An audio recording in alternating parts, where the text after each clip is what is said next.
Welcome everyone to this week's lecture on immigration. The readings for this week talk about two concepts, citizenship and illegality, and looks at how citizenship and the meanings of citizenship have impacted the Latinx population. So beginning with what in general do we mean when we talk about citizenship, or ideally what citizens are. The reading in the keywords book talks about how citizenship inscribes a people with membership into a particular nation. Citizens belong to a political community of equals, and citizens are ascribed certain rights that are only provided to those that are members of the nation. So in general, this is what citizenship is supposed to mean. But as we see, citizenship in the United States has correlated significantly with racial ideologies in the United States, and its correlation with race and how race impacts definitions of citizenship, who belongs to the nation, has a particular impact on Latinx population. And so we see here from the very beginning how race was a part of how the United States defined citizenship with the 1790 naturalization law, where citizenship and naturalization were only available to free whites. Now, this gets complicated with the Treaty of Guadalupe Hidalgo, as we've talked in the past, because citizenship was granted to Mexicans already in the Southwest. But as we have seen previously and in the readings this week, the kind of citizenship that they have actually experienced is one that we would call a second-class kind of citizenship, where they are not experiencing the full rights that one would expect with citizenship. The 1940 Nationality Act extended birthright citizenship for all people born in the United States. So it wasn't until 1940, relatively recently considering the history of the United States, that birthright citizenship was allowed for everyone born in the United States. Until this point, we had seen over and over again exclusions of Native Americans, African Americans, Asian Americans, and so on, being excluded from birthright citizenship or from the right to become naturalized citizens. And some of this history is shared here, where in 1882, the Chinese Exclusion Act excluded Chinese laborers from coming to the United States and becoming citizens. And this was the very first law that was passed to exclude any particular population from United States citizenship. In 1924, the Johnson-Reed Act created quotas limiting certain European immigrants not considered Nordic to enter the United States. And so this period of the 1920s was one where nationalism and nativism was very prominent in the culture of the United States. And so this led to creating quotas limiting Southern Europeans in particular from coming to the United States. Now, an exception was built into this act, creating an exception for Mexican immigrant workers, because many American-owned businesses that relied on Mexican immigrant workers lobbied to make sure that an exception was included in this act so that they would not be limited to immigration to the United States by quotas. However, the concern about Mexicans coming to the United States was still relevant and prevalent in the culture. And so in 1924, the same time period that this act is passed, the Border Patrol is created out of this concern of migrating Mexicans from Mexico and the need to police the border. The reading also talked about how definitions of citizenship in the United States as only belonging to white individuals has been challenged in the past through the court system.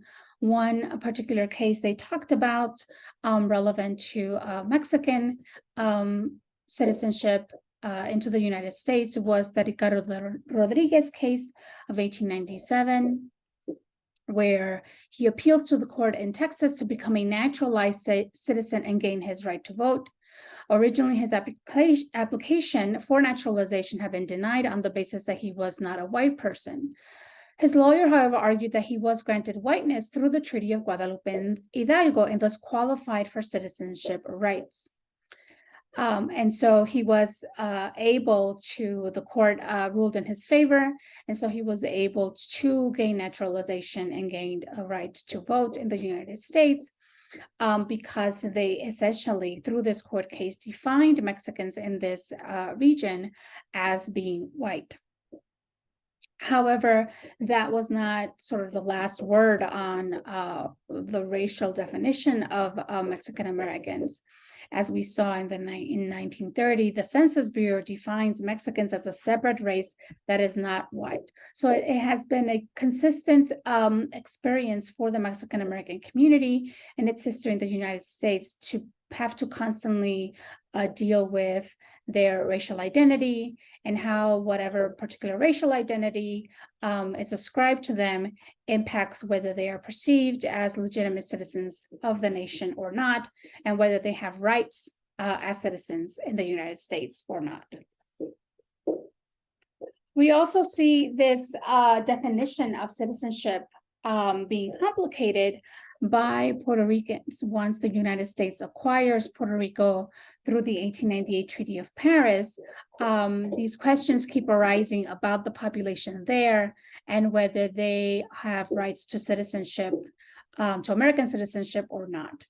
Now, unlike in the Mexican situation, the Treaty of Paris did not grant Puerto Ricans citizenship in the United States. And so this kept coming up in what are known as the insular cases, which are a series of cases that go through the Supreme Court, where there's a constant sort of question about Puerto Rico, its status, and the status of the people there. It was in one of these insular cases where Puerto Rico is defined officially as a quote-unquote non-incorporated territory where the U.S. Constitution does not automatically apply. So in other words, it is Congress that determines what aspects of the U.S. Constitution apply to people in Puerto Rico.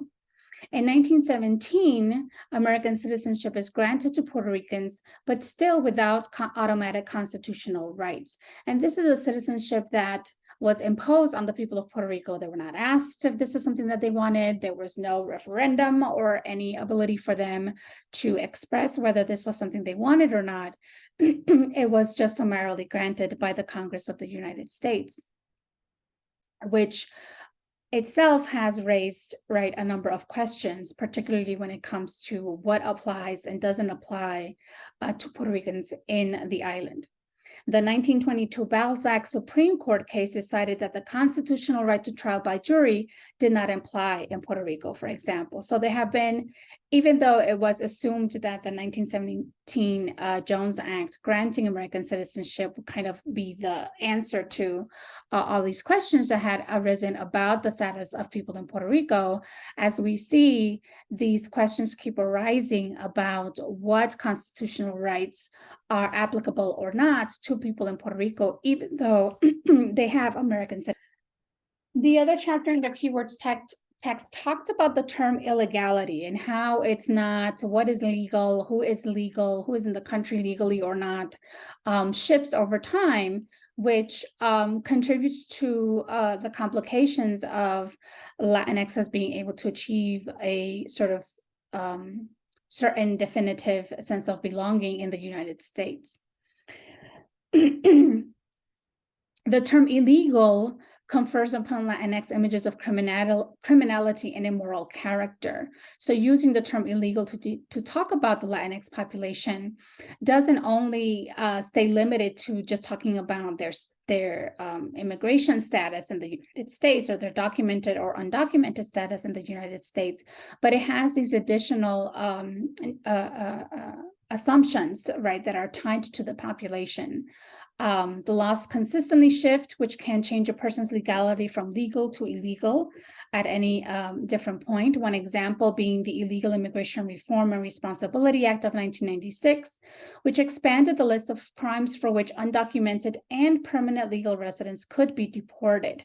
So even those individuals who had acquired their permanent legal residency in the United States, they were here documented, they were here legally, they were here with permission of the government, all of a sudden now could be deported, and that establishing their legal status in the United States wasn't saving them or protecting them from deportation, because this law was passed that expanded the list of crimes for which people could be deported, and all of a sudden they could be swept up in that as well, even though they had been here legally for a very long time. The reading also talks about the category of unlawful reentry and how that has also changed, increasing the number of those considered illegal. Those that become undocumented by overstaying their visas are not subject to the same bar to readmission as those who come across the Mexican border. So there's also inequalities among immigrants in terms of who is considered illegal, for whom reentry is allowed or not, depending on how they come to the United States, whether it's crossing the border or if they overstay their visas, they're going to have very different experiences of in relation to this idea of being illegal or not. The reading also talked about how race also impacts differently who is deported from the United States. So undocumented Mexicans, Hondurans, Guatemalans, and Salvadorians are more likely to be targeted in worksite and home raids than undocumented Asians and Europeans because of stereotypes about who is undocumented. And so this is what we need to constantly remind ourselves when we're talking about undocumented immigrants. Media portrayals immediately tell us that it is Latinx populations, but we forget that there are undocumented immigrants in this country from all parts of the world. And so even among those of the undocumented population in general, how they experience being undocumented in the United States and the threats they experience of being deported are not the same. Lawful permanent residents from Jamaica, the Dominican Republic, and Mexico are more likely to be deported on criminal grounds than Vietnamese, Indian, or Chinese lawful permanent residents because of stereotypes about Black and Latino criminality. So we see here sort of this intersection between race and racial stereotypes and assumptions that are attributed to certain people, and how those then impact the likelihood of people being deported or not. One of the other readings also talked about the media in particular, and how this idea of Latino immigrants being a threat to the United States has been constructed over time. This is not a new image or a new way to talk about this population. And the author talks about, sort of does a review of magazine articles and headlines and images since the 1970s, where he finds that national magazines have been using language and images associating Latinos with criminality, invasion, reconquest, and overpopulation, overuse of social services, and being unassimilable. The reading also talked about particular gender images of pregnant women crossing the border and having what we hear sometimes called as quote unquote anchor babies.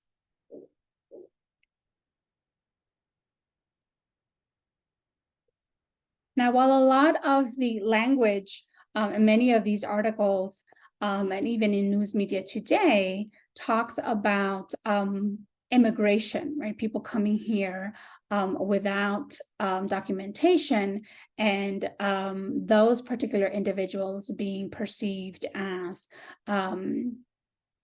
being a threat to our resources in the United States.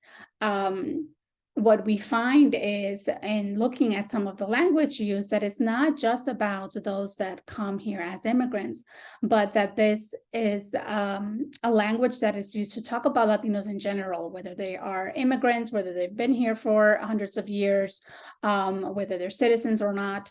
The general threat isn't that they're immigrants, it's that they're Latinos and different, racial. So the anti-immigrant language warns against the reconquest of the Southwest and the threat of Latinos born here. And in the reading we found, the author talks about some quotes and examples of some of this language being used, where it's not just the ones that are immigrants, but even those Latinos that have been here, particularly in the Southwest, that are perceived as a threat, that somehow they're going almost being like a sleeper cell waiting to arise and take over and reconquer the Southwest. We also saw language of the browning of America as an image of the American nation and Americans as white. And so the supposed browning of America, right, this sort of the potential of the changing colors of the flag, the potential of overpopulation, and so on, as a threat that is changing the racial composition of the nation. And the only reason why that will be perceived as a threat is if you assume that the natural racial composition of the United States as a nation should be white Americans, right? And so again, it raises this question of, well, when we're talking about citizenship, when we're talking about people who come here undocumented, is that really what we're talking about? Or are we talking about race, and that these populations are perceived as a threat, not because they're coming illegally, or not because of their status as immigrants or use of the resources, but they're a threat because they're not white, right? And so it complicates, right? It sort of adds a different element to what do we mean when we talk about citizenship in the United States? What do we mean when we talk about who belongs to the nation and who doesn't belong to the nation, okay? So this brings our lecture for this week to an end. I look forward to reading your comments in the discussion post. Have a wonderful week.